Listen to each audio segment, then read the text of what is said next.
السلام علیکم ورحمۃ اللہ وبرکاتہ۔ اب تک ہم نے سیکشن 23 میں ایک صورت کو مکمل کی ہے جس کا نام ہے سورہ یاسین۔ اس سے پہلے کہ ہم اگلی صورت کی طرف چلے، سورہ صافات نام ہے اس صورت کا، تو ہم اس صورت کے اندر ہم نے کیا دیکھا ہے، کیا اخذ ہے انسان کے لیے اور کیا تلقین ہے، اس کا ایک بار سرسری جائزہ لینے یا طائرانہ نظر اس پر دوڑانے اور اس میں کیا ہمارے لیے لیسن ہے اس پر غور کرتے ہیں۔ یہ صورت کا نام تھا سورہ یاسین جو ہم نے مکمل کیا، اور اس کے اندر نبی کریم صلی اللہ علیہ وسلم سے سیدھا خطاب ہے، سمجھایا گیا آپ کے ذریعے تمام کائنات کو اور ماننے والوں کو کہ یہ وہ کتاب ہے۔ شروعات اس کی ایک ورڈ سے ہوئی جس کا نام ہے یاسین۔ یہ یاسین ورڈ کا مطلب ہوتا ہے، اس حروف مقطعات میں سے ایک ورڈ ہے، ایک لفظ ہے جسے ایبریویٹڈ ورڈ کہہ سکتے ہیں انگریزی میں۔ ایک حروف مقطعات میں سے ایک ہے لفظ ہے، جیسا الف لام میم ہاں میم عین سین قاف، ایسے جو الفاظ ہوتے ہیں لوح قرآن کے کتبوں میں دیکھا ہوں، اس میں سے یہ ایک لفظ ہے، اور اس کے معنی ہم جانتے ہیں سوائے اللہ کے اور کوئی نہیں جانتا ہے۔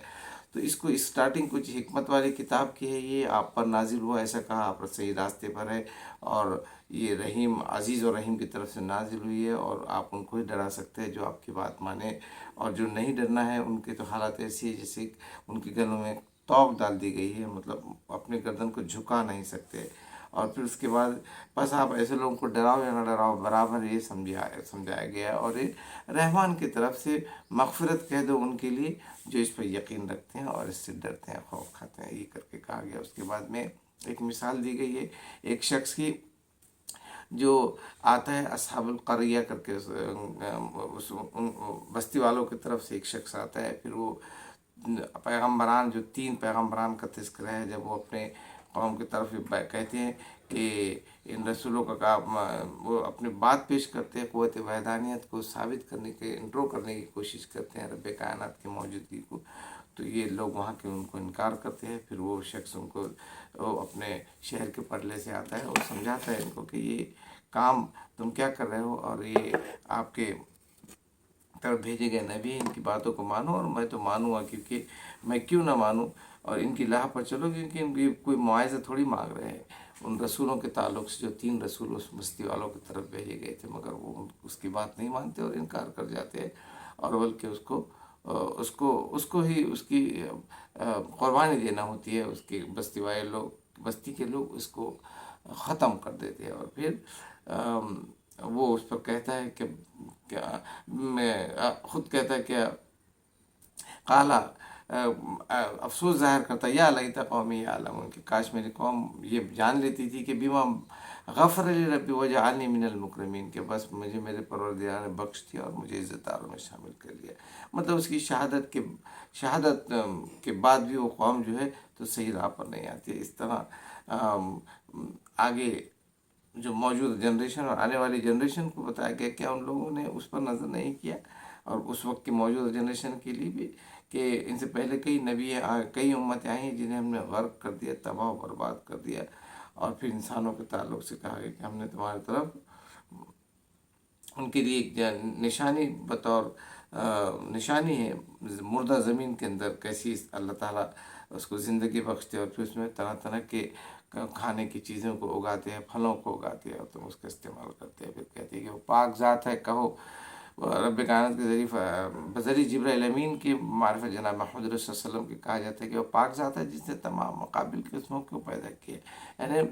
ہر چیز کو جوڑے میں پیدا کیا۔ اب دیکھیے، اب غور کریے، دنیا کی ہر چیز جوڑے میں ہے، ایک پیئر ہے، پیئر میں پیدا ہوتی ہے ہر چیز، ایون پتھر کے اندر بھی پیئر ہے، یعنی پازیٹیو پول نگیٹیو پول، ہر چیز میں دن رات ہر چیز آپ کو پیئر میں ملیں گی، اندھیرا اجالا،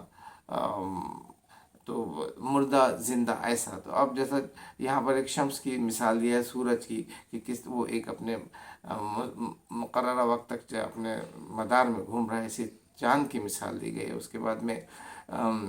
رات اور دن کی مثال دے کر سمجھا گیا کہ ہر چیز جوڑے میں، حتیٰ کہ انسان کی تخلیق، کہ ہر جاندار کی تخلیق، بے جان کی تخلیق بھی جوڑے میں ہے۔ اور پھر اس کے بعد میں جب ان سے کہا جاتا ہے ایسے لوگوں کو کہ جو تم کو عطا کیا گیا بطور انعام رب کی طرف سے، اس میں سے خرچ کرو اپنے لیے بھی اور دوسروں کے لیے بھی، تو کافر کہتے ہیں کہ ہم کیوں خرچ کر کے یہ کریں، اس کی ذمہ داری تو اللہ نے لیا ہے، وہ اگر چاہے تو ان کو بھی دیں گا۔ مطلب اس طرح کی غیر ضروری باتیں اور بے وجہ کی باتیں آپ کے سامنے پیش کیا کرتے تھے۔ اس میں کل 7 مبین ایسے کچھ ہے، بار بار یہ مبین مبین کر کے کہا گیا، مطلب صحیح بات کلیئر کٹ گئی، سمجھائی گئی ہے۔ پھر وہ لوگ یہ بھی کہتے ہیں کہ وہ وعدہ جو کر رہے ہو تم پیغمبران سے، بالخصوص جناب محمد صلی اللہ علیہ وسلم سے، وہ کب آنے والا ہے، یعنی چیلنج، وہ کب آنے والا، اس طریقے سے حکم آئے کہ وہ تو ایسا رب کائنات فرماتے ہیں کہ اور پھر وہ سورج جس دن پھونکا جائیں گا تو وہ سب یہ کہے کہ اپنے جو جو قبروں میں ہے وہ بھی وہ رب کی طرف سارے جمع کیے جائیں گے، اور اس دن کہیں گے وہ جمع کر، جب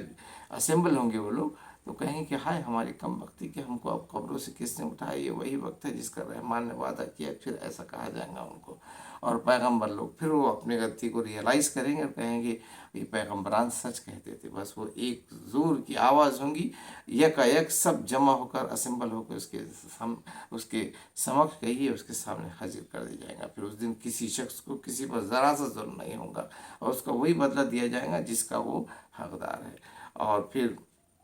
جو اچھے لوگ ہوں گے وہ تو بہشت میں ہوں گے، اور جو مجرم ہوں گے ان کو ان کی سزا دی جائیں گی۔ اس کے بعد میں انسان کو ایک خوبصورت انداز میں سمجھا گیا ہے کہ اے اولاد آدم، کیا میں نے تم کو اس دن سمجھایا جائے گا ان کافروں کے لیے کہ اس شیطان سے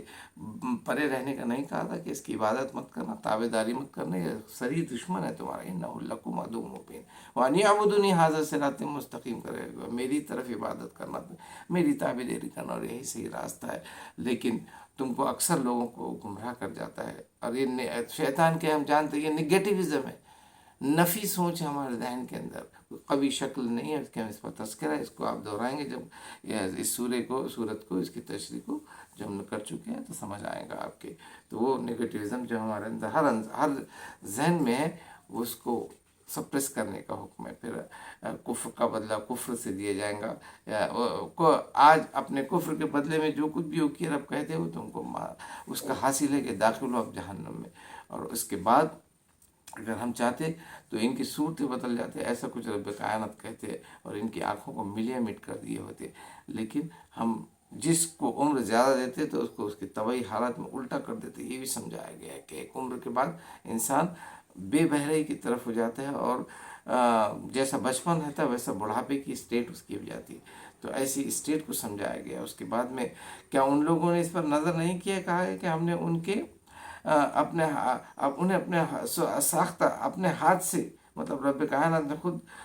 چیزوں میں ان کو پیدا کیا، ان کے لیے جو انعامات کی شکل میں، انعام کی شکل میں، مویشیوں کی شکل میں، پھر ہم نے ان مواشی میں سے کچھ تو ان کے تابع کر دیا، یعنی انسان کو سمجھایا جا رہا ہے کہ اور کچھ استعمال کرتے ہیں، کچھ کا وہ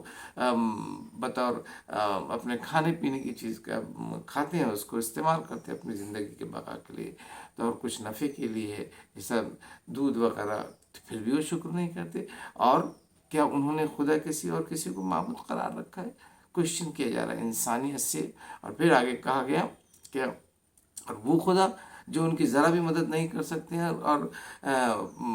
لوگوں کے حق میں وہ جب حاضر کیے جائیں گے تو انکار کر بیٹھیں گے، تو اس پر